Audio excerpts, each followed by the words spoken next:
یہ آپ حضرات یہ منزلیں جو طے کر کے آئے ہو، یہ جو کرایہ خرچ کر کے تشریف لائے ہیں، یہ یوں ہی نہیں ہے، سنی سنائی باتیں نہیں ہیں۔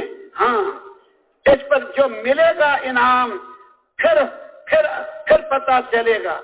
ابھی تو بجائی ہے، الدنیا مزرعۃ الآخرہ، ابھی تو بجائی ہے، بیج ڈال رہے ہیں، پلے سے خرچ کر رہے ہیں، پلے سے۔ ہاں، جب پھر نتیجہ ظاہر ہوگا پھر پتہ چلے گا، پھر پتہ چلے گا۔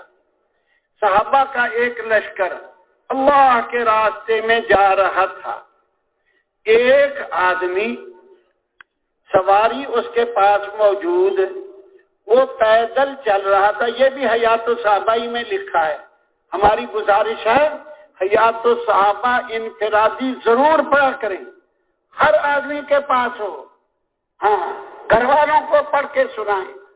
جو تبلیغ کے بارے میں جو چیزیں پیش آتی ہیں، حضرت کو اللہ جزائے خیر عطا فرمائے، ہم بہترین بدلہ عطا فرمائے، وہ ساری ہمارے لیے جمع کر کے دے گئے۔ ہاں، جمع کر کے دے گئے۔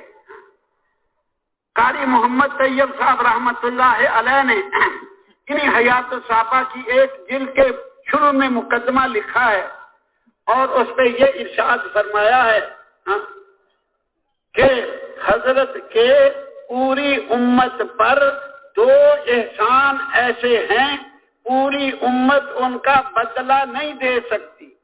یہ لکھا ہے حضرت نے، حضرت مولانا محمد یوسف نور اللہ مرقدہ نے، پوری امت اس کا بدلہ نہیں دے سکتی۔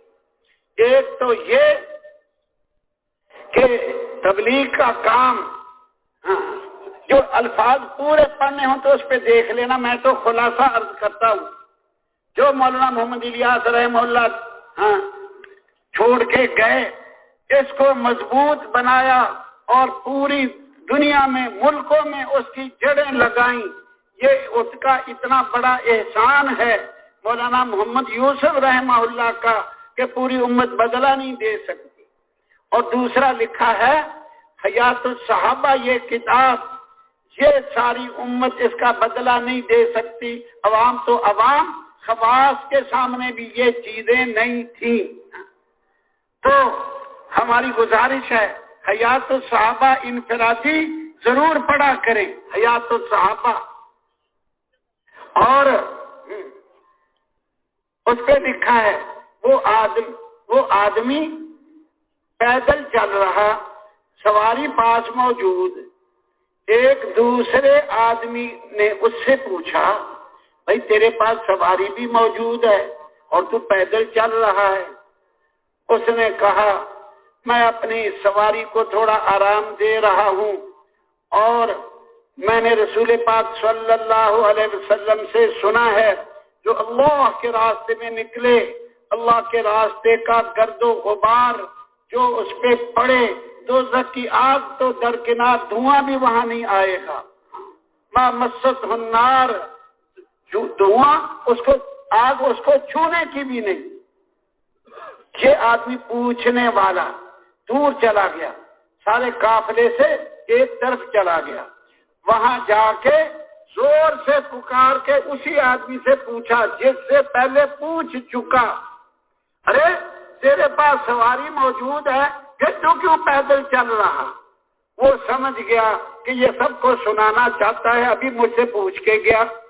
اس نے پھر وہی جواب دے دیا، جو اللہ کے راستے کا گرد و غبار، میں اپنی سواری کو آرام دے رہا ہوں اور اللہ کے راستے کا گرد و غبار، وہاں دوزخ کی آگ تو کیا دھواں بھی نہیں آئے گا۔ سارے مجمع نے بھی سن لیا۔